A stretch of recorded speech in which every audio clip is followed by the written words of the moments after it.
So the biggest risk to the successful financing of Africa is what we term capital that will be disappointed.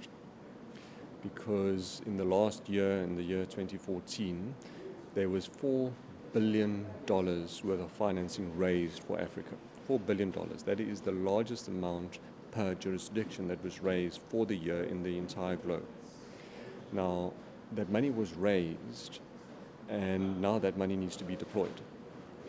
Our worry is that there is a risk that the investors that have put their money into these structures do not necessarily understand what it takes to deploy money into Africa.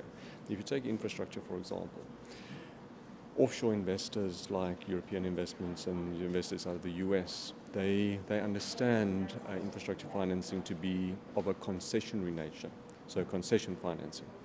But in Africa, the problem is that you don't necessarily have the regulatory and the institutional infrastructure to allow concession financing. So we did a financing of the Lekki Toll Road in Nigeria, for example. Now, the Lekki Toll Road, it took us 3 years to help government in Lagos draft the legislation just to toll. And then you had to get to financial close, and then only did you get to deploy the cash. And only thereafter did you develop and get the money returned. So investors come at the infrastructure problem and investment opportunity in Africa with a particular mindset of what financing should look like, and don't necessarily understand the time frames that it takes to invest the money.